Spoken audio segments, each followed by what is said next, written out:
오늘도 우리 하나님께서 우리 함께 하셔서 작은 일이나 큰 일이나 하나님을 의지함으로 승리하게 하시기를 예수님의 이름으로 축원합니다.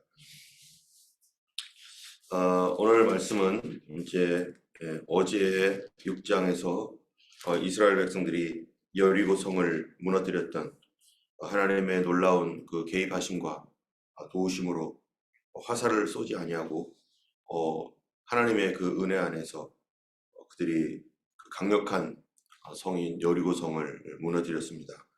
여리고 성을 무너뜨린 것은 이 그들의 능력과 힘이 아니라 절대적인 하나님의 도우심이었고, 군사력이나 무기로 그들이 싸운 것이 아니라 하나님께 순종함으로 그 싸움에서 승리하여 실제적으로 우리의 현실 속에서 성이 무너지는 그런 역사를 보게 되었죠. 그런 역사에 가장 앞섰던 사람들이 무장한 군대와 그리고 양각 나팔을 가졌던 7 제사장, 그리고 그 언약궤를 메었던 그런 언약궤, 이 뒤를 따라다니는 백성들이 성을 한 바퀴씩 매일 돌고, 그리고 양각 나팔을 불고, 그러다가 맨 마지막에 7째 날 7바퀴를 돌고, 그리고 외치라는 소리와 함께 크게 외침으로 여리고성이 무너지게 되었습니다. 그 여리고성이 무너질 때 이스라엘 백성들이 그 성을 점령하게 되었는데, 그 점령을 하면서 거기에 오직 기생 라합의 집은 거기는 보호하고, 그래서 붉은 줄이 매어져 있는 그 기생 라합의 집을 보호해서 그들을 살게 했는데요. 결국 이 라합은 누가 되냐면은 예수 그리스도의 조상이 됩니다. 여호수아서를 지나서 사사기, 룻기, 사무엘 상하 이렇게 가는데, 룻기에 보면은 이 그때 라합이 정탐꾼 중에 한 사람과 결혼하게 되었고, 그리고 그의 후손으로 이제 보아스가 나왔고, 보아스는 또 룻이라고 하는 여인과 이방 여인과 결혼했죠. 그래서 거기에서 이제 그 다음에 아들이 낳게 되고, 거기에서 또 누가 나오냐면은 다윗이 나왔습니다. 다윗 왕의 조상이 되는 거죠. 그리고 다윗의 후손을 통해서 하나님께서 이스라엘의 왕위를 이어가고, 그리고 예수 그리스도가 탄생하게 되는 그러한 그 혈통적인 계보가 이렇게 이어지는데요. 성경에서 여인의 이름이 나오는 것도 드물지만 또 이렇게 기생이었던 사람들, 또 룻 같은 경우는 이방 여인, 여기도 이방 여인이죠.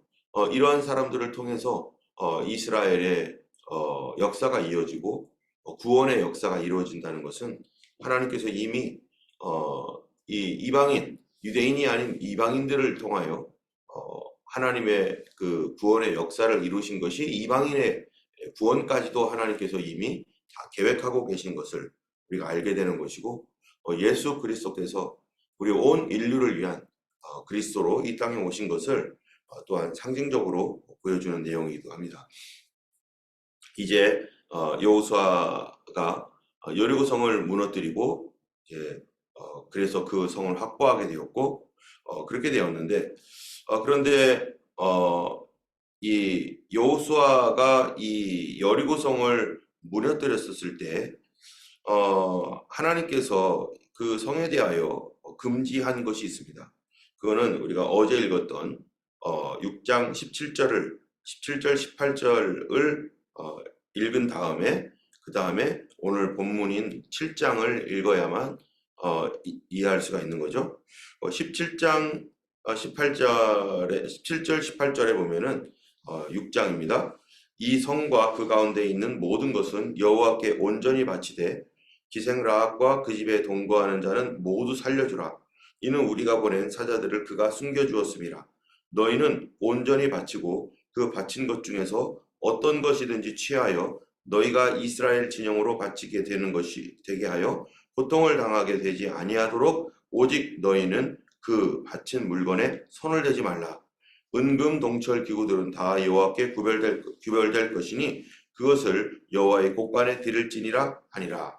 하면서 이 여리고성을 점령해서 차지하게 되면 반드시 거기에 첫 번째 성이었던 여리고성, 그 성에 있는 어떠한 은, 금, 동철, 어떠한 보석이든지 좋은 것이든지 손대지 말고 그것은 하나님께 바치라. 이렇게 하나님께서 얘기해 오셨습니다. 그런데 오늘 이제 그렇게 승리를 하고 난 뒤에 성벽이 무너져 내리고 승리를 한 뒤에 거기에서 아간의 문제가 생기게 되는 거죠. 오늘 7장 1절에 보면은 이스라엘 자손이 온전히 바친 물건으로 말미암아 범죄하였으니 이는 유다 지파 세라의 증손 삽디의 손자 갈미의 아들 아간이 온전히 바친 물건을 가졌습니다. 여호와께서 이스라엘 자손들에게 진노하시니라. 지금 여리고성을 점령할 때 우리가 성을 점령하면은 거기에 있는 많은 물건들, 정말 귀중한 그런 보석들이 굉장히 많을 텐데 이것을 다 하나님께 바치라고 미리 경고하고 거기다 어떻게 경고까지 했냐면은 그것을 손을 대므로 말며 고통을 당치 않도록 주의하라. 절대로 그 바친 물건에 그거는 바친 물건이다. 손을 대지 말라. 지금 여리고성에 있는 모든 물건은 하나님께 바쳐진 것이니까 절대로 손을 대지 말라. 그 얘기는 바쳐졌다라는 얘기가 무슨 얘기겠어요? 거룩하게 구별되었다. 하나님의 것이다. 너의 것 아니라 하나님의 것이다. 라고 이렇게 말씀하고 있는 거죠. 그런데 이스라엘 자손들이 근데 온전히 바쳐진 이 물건 때문에 아간이 범죄를 했는데 그게 이스라엘 자손들이 범죄한 게 되어버렸어요. 어떤 한 사람의 범죄가 그 공동체 전체의 이 거룩함과 성결함을 파괴하고 그들로 하여금 하나님께 범죄하게 만든, 하나님을 진노하게 만든 일이 되었다는 것입니다. 그런데 여호수아나 다른 사람들은 하나님이 지금 진노하고 계시다는 사실을 알지 못하고 있고 또 그 아간 그 자신도 이것 때문에 내가 진노를 받을 거라는 사실은 꿈에도 생각하지 않고 있는 거죠. 당연히 어떠한 성에 들어가서 그 전쟁을 하고 승리하면은 과거에도 그랬던 것처럼 탈취한 물건들은 자기 것이 되고 그래서 당연히 이거를 내 것으로 삼을 수 있는데 그 늘 하던 대로 그렇게 했던 거죠. 그런데 하나님께서 이번 여리고성은 아무도 손을 대지 말라라고 하는 금지 명령을 내렸음에도 불구하고 아간이 그것을 손을 대어서 자기 것으로 이렇게 삼았습니다. 그리고 하늘에서 만약에 그런 일로 인해서 캄캄해지고 번개가 치고 이랬다면 혹시 모르는데 그 승리의 기쁨을 누리고 즐거워하고 있는 그 시간이 오히려 하나님의 진노로 하나님은 잠잠하게 계시는 그러한 고요한 평안이 있는 그런 시간이었던 거죠. 이런 고요한 평안 가운데 즐거움 가운데 저 하나님 나라에서는 이미 이스라엘 백성이 더러워짐으로 인하여 하나님의 진노가 있는 그래서 육적인 시각과 영적인 시각은 전혀 다른 것이죠. 이런 가운데 이제 여호수아가 그 다음 성인 아이성을 치려고 전쟁을 준비하고 있습니다. 이 여리고성은 이 해발로 몇 미터 위치에 있냐면 마이너스 240m의 위치에 있습니다. 해수면으로부터 240m 내려간 거죠. 그래서 바다 높이보다 마이너스 240m 높이에 있는 성이 바로 여리고성인데 이 여리고성은 교통의 요충지로서 전략적인 기지로 매우 중요한 성인데요. 그런데 그 다음 성인 아이성은 어떠느냐? 아이성은 해발 플러스 800m입니다.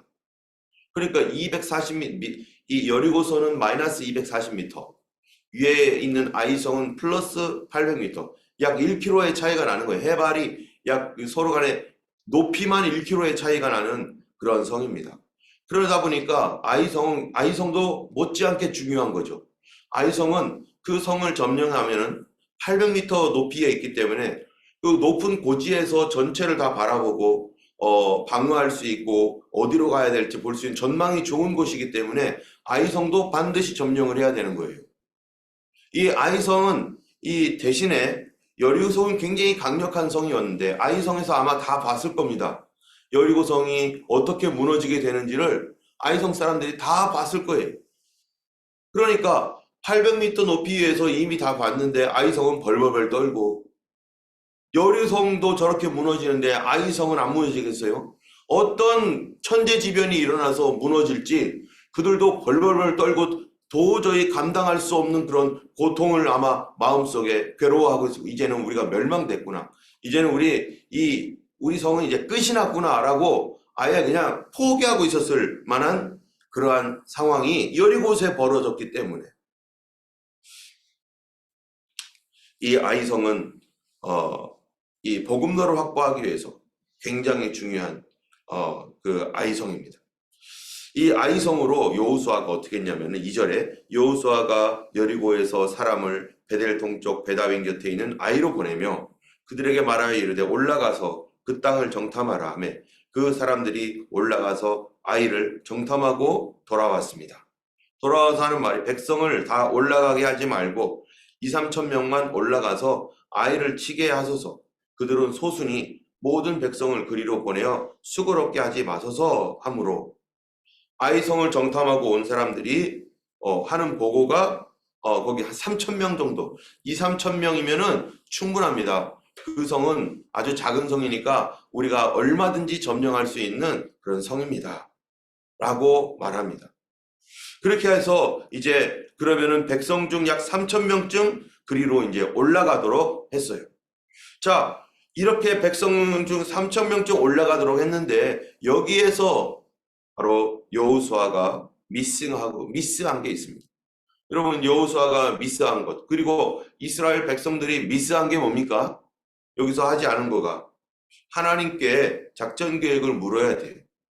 지금 이스라엘은 여리고성을 점령한 뒤에, 와, 여리고성 하나님의 능력과 은혜로 하나님이 우리와 함께 하셔서 이 엄청난 여리고성 다 이겼네 하면서, 확실히 하나님이 우리와 함께 하시는 거구나, 하나님이 나와 함께 하시는 거구나 라고 하는 그 기쁨과 그 확신 가운데 있습니다. 그런데 그들이 몰랐던 게 뭐예요? 이미 하나님이 그들을 떠났어요. 아간의 범죄로 말미암아 하나님께서 그들에게 손을 떼셨습니다. 그런데 그들은 그거를 전혀 감지하지 못하고, 여호수아도 그렇고, 그러면서 이제 다음 성도 하나님이 우리와 함께 하셔서 당연히 이기게 하실 것이다. 그리고 저 성은 조그만 성이기 때문에 뭐 많이 필요 없고 2, 3천 명이면 충분하다 하면서 그 성을 공격하기로 결정을 합니다. 하나님께 기도하지 않습니다.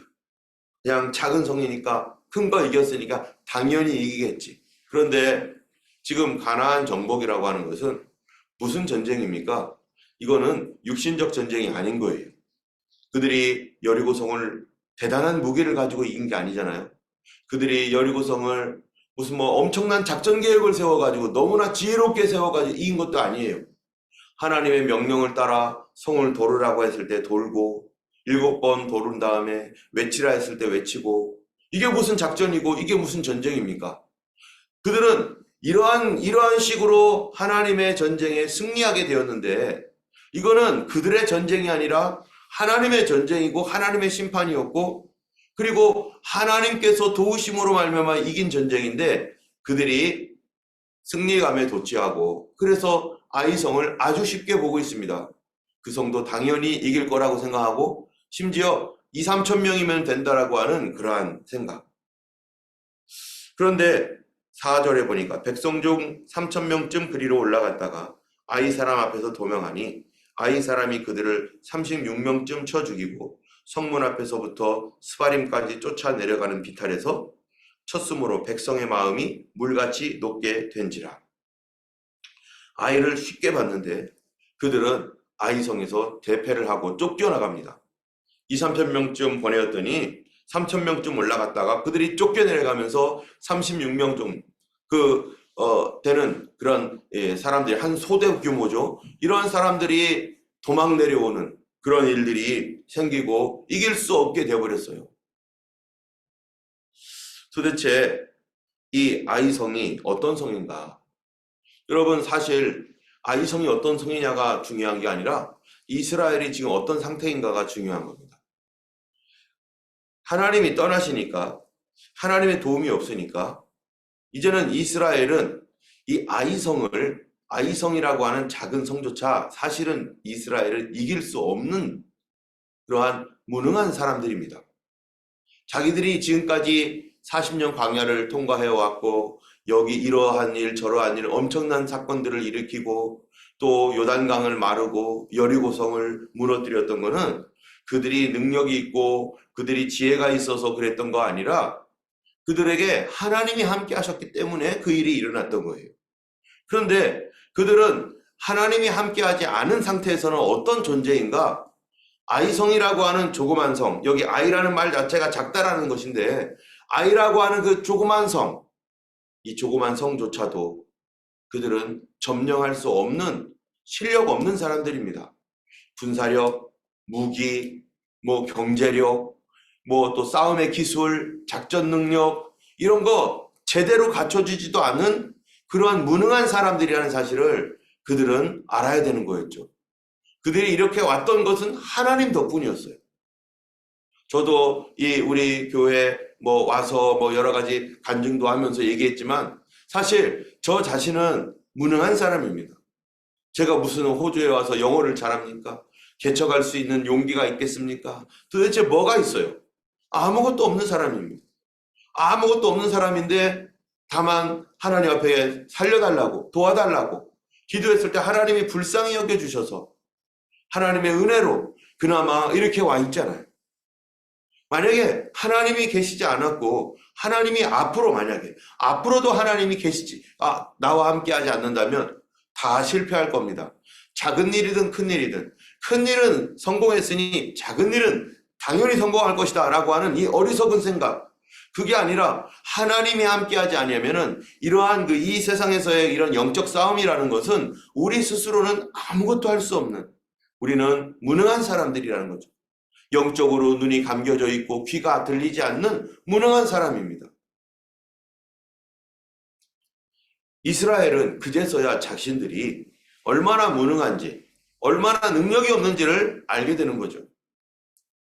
그런데 이 무능함, 하나님이 함께하지 아니함, 이게 어찌하여 이런 일이 일어났는가?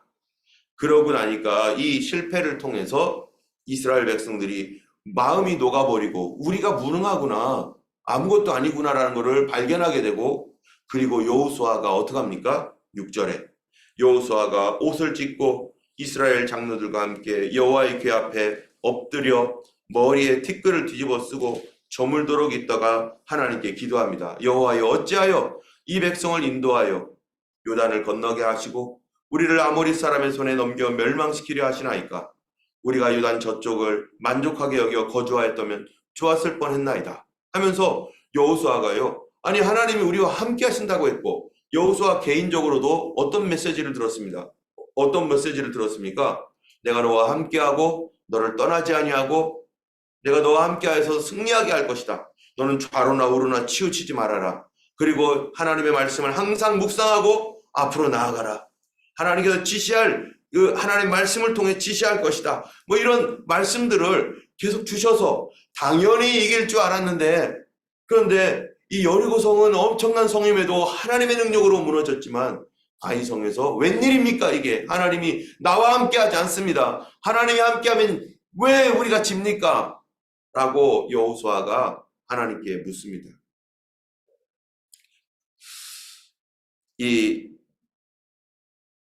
이런 일로 인해서 10절에 하나님께서 여호수아에게 대답하십니다. 일어나라. 어찌하여 이렇게 엎드려 있느냐? 이스라엘이 범죄하여 내가 그들에게 명령한 나의 언약을 어겼으며 또한 그들이 온전히 바친 물건을 가져가고 도둑질하며 속이고 그것을 그들의 물건들 가운데 두었느니라. 이 하나님께서 여호수아에게 메시지를 주신 거예요. 왜 졌는지. 여러분, 우리가 실패할 때 우리가 왜 실패했습니까? 라고 하나님께 물어봐야 됩니다. 우리가 문제가 생겼을 때 주님, 이 문제가 어찌하여 일어났나이까? 그냥 인간적인 생각으로 우리가 작전 계획 잘못 세웠나? 우리가 너무 이렇게 마음을 느슨하게 했나?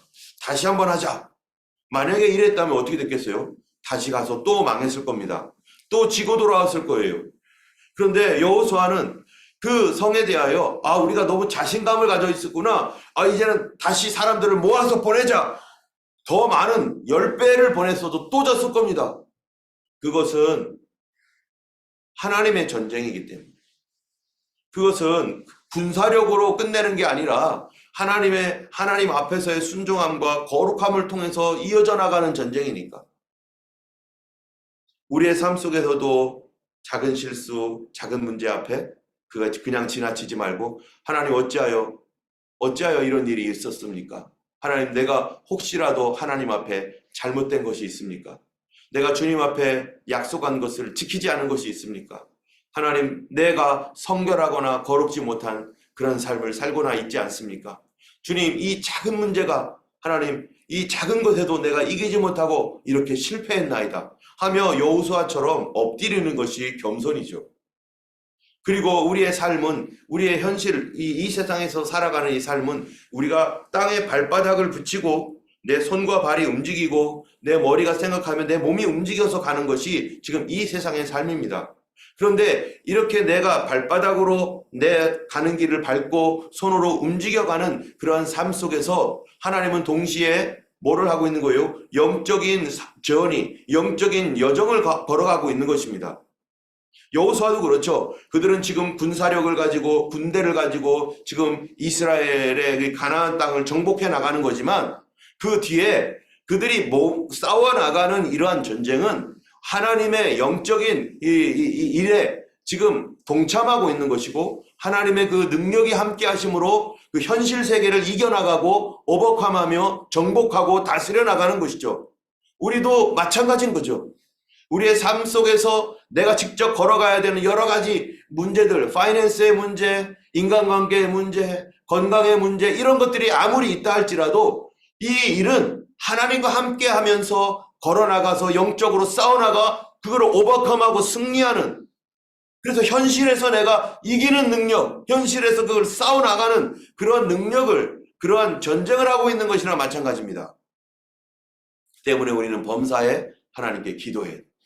무엇이든지 하나님께 묻고 기도해야 돼요. 하나님, 내가 이렇게 하는 것이 옳습니까? 내가 오늘 이런 계획을 가지고 있는데 이 계획을 실행하는 것이 옳습니까? 틀립니까? 하나님의 뜻이 어디 있습니까? 나는 어디에 우선순위를 두며 어디에 마음을 둬야 됩니까? 하나님, 내 삶에 하나님 거룩하지 못하거나 하나님 앞에 온전하지 못한 것이 있다면 주님 무엇입니까? 용서하시옵소서. 여호수아가 엎드렸을 때 그 상황에 대해서 하나님이 가르쳐 주는 거죠. 도둑질하고 속이고 그것을 그들의 물건 가운데 두었느니라. 그러면서 12절에 그러므로 그렇게 했기 때문에 이스라엘 자손들이 그들의 원수 앞에 능히 맞서지 못하고 그 앞에서 돌아섰나니 이는 그들도 온전히 바친 것이 됨이라. 그 온전히 바친 물건을 너희 중에서 멸하지 아니하면 내가 다시는 너희와 함께 있지 아니하리라. 여러분, 하나님의 영적인 싸움, 그것은요, 성도의 성결과 거룩과 밀접하게 관계가 있습니다. 성도들의 어떤 삶이 나 자신의 하나님 앞에서의 하나님과의 관계에 엄청난 영향이 있습니다. 때문에 교회도 하나님의 돕는 교회, 하나님이 함께 하시는 교회는 재정이 많아서 사람들이 많아서 그런 거 다 쓸데없는 것이고, 정말로 우리가 하나님 앞에 거룩함과 성결함을 지켜나갈 것인가?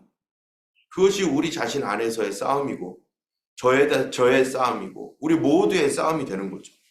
그런 거를 통해서 우리는 하나님의 기적을 보는 거고 우리가 감히 감당하거나 생각지도 못했던 그런 큰 문제들을 그리스도의 이름으로 주님과 함께 넘어가는 그런 큰 간증들이 거기에 있는 것이죠. 그러나 이러한 도둑질, 속임, 또 하나님 앞에서의 이런 범죄들이 그들의 원수 앞에 능히 맞서지 못하고, 여기에 보면 그 다음의 말이 무서운 거죠. 그 앞에서 돌아선 이는 그들도 온전히 바친 것이 됩니다. 그들도 바쳐진 것이 된다는 거예요. 여러분, 바쳐졌다는 게 뭡니까 도대체? 그들도 거기에 거룩함에, 그 거룩함의 다음으로 말미암아 그들이 멸망받게 되는 그런 상태가 되었다는 거예요. 여러분, 어두움과 빛이 있으면, 어두움이 빛에 닿으면 어떻게 됩니까? 어두움은 사라지는 거죠. 어두움은 죽어버리는 겁니다. 마찬가지로 죄가 하나님의 그 거룩함에 닿이는 그 순간 죄는 무너지고 깨지고 죄는 죽어버리는 거죠. 우리가 죄를 가지고 하나님의 거룩함에 들어가면은 우리가 죽어버리는 거나 마찬가지인 거죠. 도대체 그러면은 이 온전히 바친 물건, 그게 뭡니까? 그게 바로 이스라엘 백성이 여리고에서 하나님께서 말씀하신 명령을 듣지 않은 거죠. 자, 그러면 왜 우리 이거를 알아야 돼요. 왜 하나님은 여리고성에 있는 모든 물건을 바치라고 했는가? 왜 도대체 여리고성에 있는 물건이 왜 하나님께 하나도 손을 대지 말고 바쳐줘야 되는가? 사실 여리고성은요, 이스라엘 백성들이 요단강을 건넌 첫 번째 성입니다. 첫 번째 성이라는 의미가 뭡니까? 여러분 성경에서 출애굽기에 보면 첫 번째 것은 누구 거예요? 항상 첫 번째 것은 하나님의 것이에요. 여러분 첫 열매는 누구 거예요? 항상 그거는 하나님의 것이에요. 레위기서에서도 매해마다 첫 열매는 하나님께 드려라. 그거는 너희 거 아니라 하나님 거다. 여러분 우리가 첫 열매 헌금을 드리잖아요. 만약에 우리가 직장 생활을 합니다. 직장 생활을 할 때 첫 번째 웨이지 중에 일부를 떼어서 하나님 앞에 첫 열매입니다 하고 드리죠. 어떤 사람은 첫 번째 웨이지를 다 드리는 사람들이 그거는 자신이 하나님께 결정해야 될 일이지만 그 첫 번째 수확되는 것 중에 일부를 떼어다가 하나님 앞에 드리는 것이 바로 첫 열매 헌금인데 그거 왜 합니까? 첫 번째 것은 하나님의 것이다 라는 것이에요. 우리도 부모님한테 우리 일반 세상에서도 아이들이 옛날에는 우리 아이들이 이제 처음으로 직장을 생활을 합니다. 하나님을 안 믿는 사람도 첫 번째 이 웨이지를 받으면 그걸 가지고 뭐 합니까?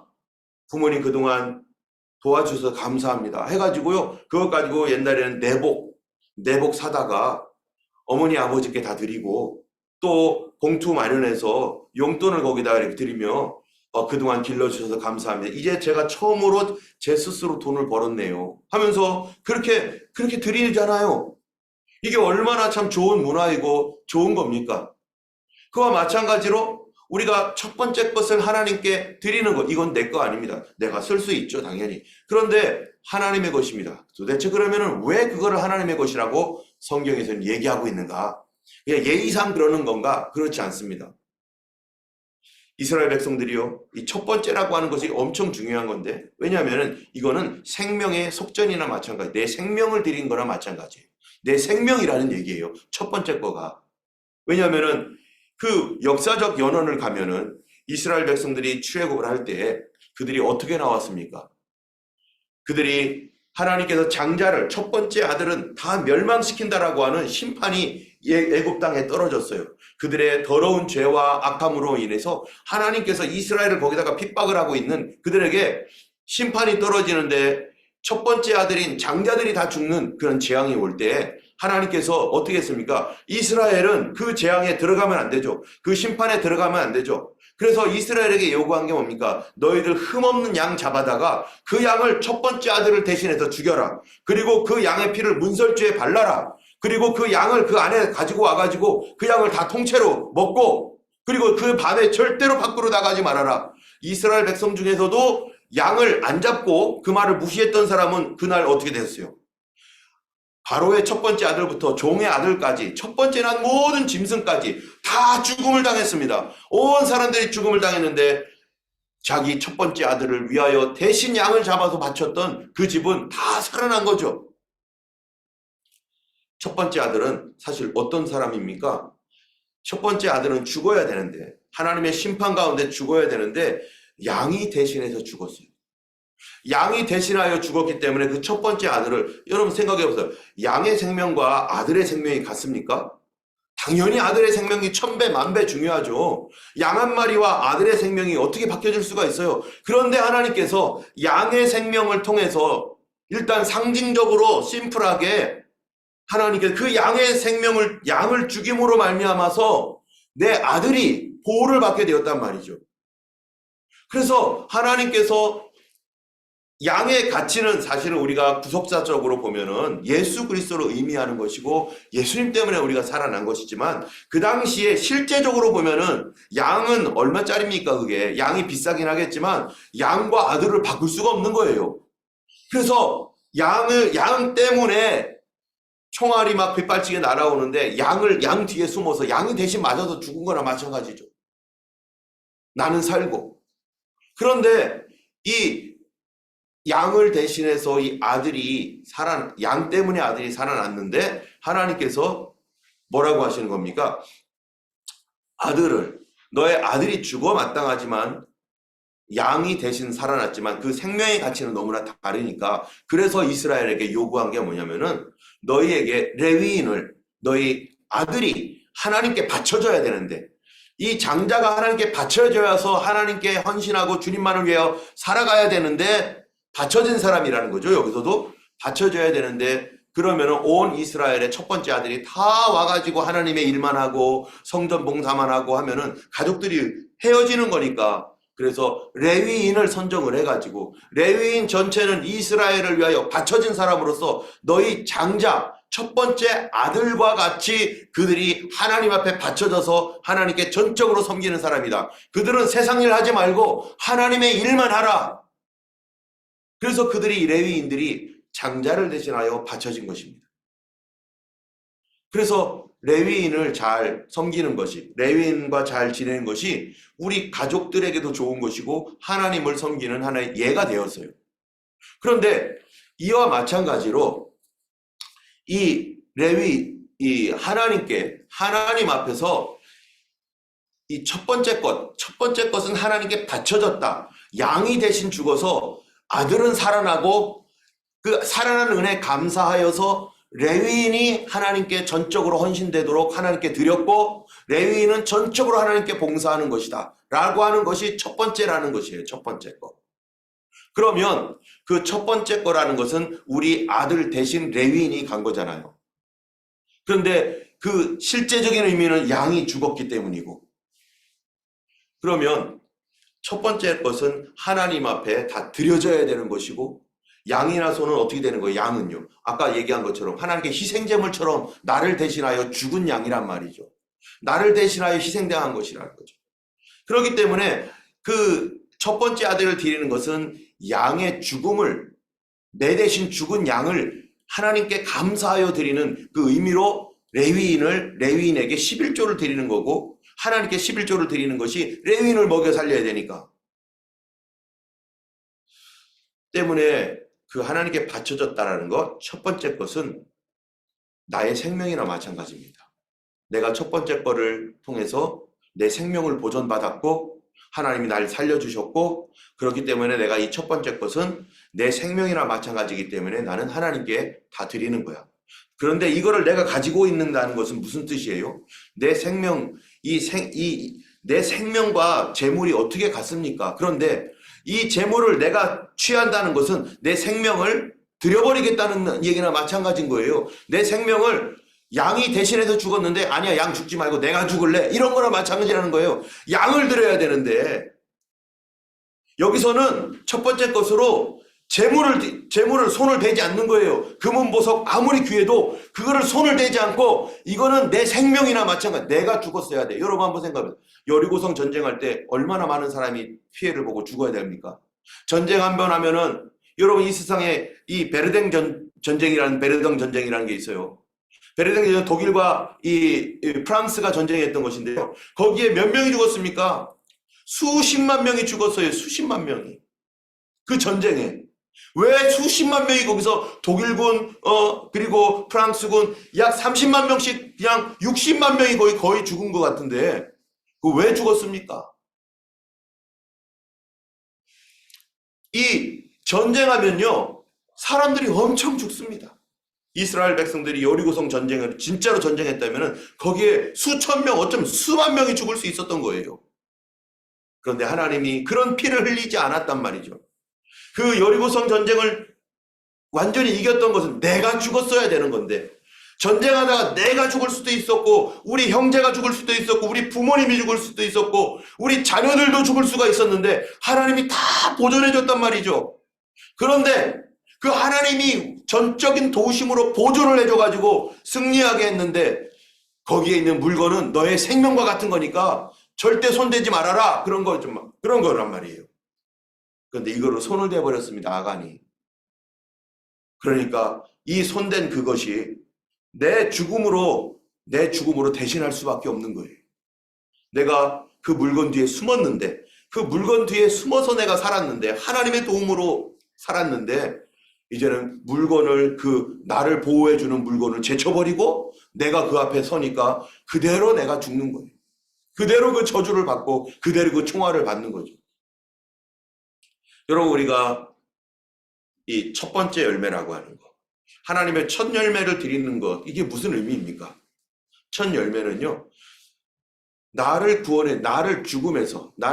죽음에서 구원해 주신 하나님의 은혜에 감사하는 것입니다. 우리가 예수를 믿는 사람으로서 구약이 아니라 신약으로 오면은 예수님께서 우리의 첫 아들이 되셔서, 예수님이 장자가 되셔서 십자가에 달려 죽으셨습니다. 예수님이 십자가에 달려 죽음으로 우리가 그 분을 바라봄으로 우리가 구원을 받고 살아났어요. 그런데 우리가 예수님이 날 대신해서 죽었다라고 하는 그것에 대한 감사, 그거를 잊지 아니하고 항상 감사하는 거, 그게 뭡니까? 첫 번째 것을 드리는 거예요. 그래서 이스라엘의 첫 번째 날, 월삭이라고 하죠. 월삭. 그날 하나님 앞에 드립니다. 그날 제사를 드립니다. 월삭에. 첫 번째 날이라서. 여러분, 우리가 하나님 앞에 첫 번째 날인 매달의 첫 번째 날, 우리가 하나님 앞에 드리는, 새벽에 나와서 같이 기도하고, 그런 또 하나님 앞에 그날을 특별히 하나님 나를 구원하신 은혜 감사합니다. 이 전체 이 한 달을 하나님 앞에 의지합니다. 주님 도와주시고 주 예수 그리스도의 은혜로 모든 저주가 끊어질 줄 믿습니다 하면서 첫 번째 날의 기도로 또 헌금으로 하나님 앞에 이렇게 드리는 그 삶이 얼마나 귀합니까? 그게 첫 열매 바치는 거예요. 우리의 해의 첫 번째 날이 되면은 웨이지 중에 하나님 이 첫 번째 것을 드립니다. 이 웨이지 중에서 하나님 앞에 구별하여 첫 번째 것을 드립니다. 그것이 뭐 얼마가 됐든 다가 됐든 조금이 됐든 상관이 없어요. 그거를 하나님 앞에 첫 열매로서 드리는 거, 나의 이 1년 전체를 하나님 앞에 의지하고 주님 경외하며 나의 생명을 보존해 주실 하나님의 은혜 감사하며 구원의 은혜 감사하며 드리는 것이 첫 열매인 것입니다. 우리의 삶 속에서 무엇이든지 첫 번째 것은 하나님께로 드리는 것, 그것은 하나님을 존중히 여길 뿐만 아니라 바로 나의 생명을 구원하신 그 예수 그리스도를 감사하며 그거를 인정하는 신앙 고백으로서의 첫 열매가 우리 모두에게 있어야 될 것입니다.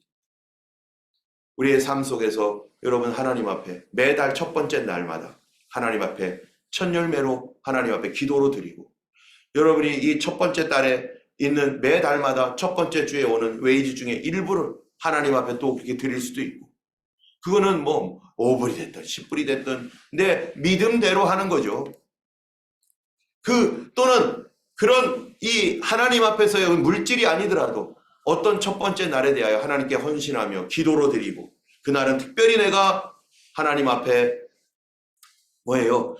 교회를 위하여 기도하겠다든지 세상을 위하여 기도하겠다든지 하나님의 선교를 위하여 내가 기도하는 날로 이 첫 번째 날을 드리겠다. 이 첫 열매라고 하는 의미로서 하나님 앞에 그렇게 헌신하는 것, 바로 여호수아 7장에서 이스라엘은, 아간은 바로 자기 생명을 구원했던 하나님의 그 은혜를 물질과 바꿔버린 그 죄로 말미암아서 결국 어떻게 됐습니까? 그가 지적을 받고 그가 죽임을 당할 수밖에 없고 거기를 아골골짜기라고 하는 것입니다. 우리 하나님 앞에서 우리의 거룩함과 성결을 참으로 유지해야 되고, 우리의 삶이라고 하는 것, 그것은 영적인 삶이지 결코 육적인 무슨 능력과 힘에 의해서 살아가는 것이 결코 아닌 것입니다. 오늘 하나님 앞에서 믿음으로 살아가는 하루 되기를 원하고, 우리의 거룩함과 성결을 참으로 그것을 지키지 못하는 하나님 그 안타까움이 있다면 하나님 앞에 기도하며 우리 주님 앞에서 주의 도우심과 은혜 안에 오늘도 승리하는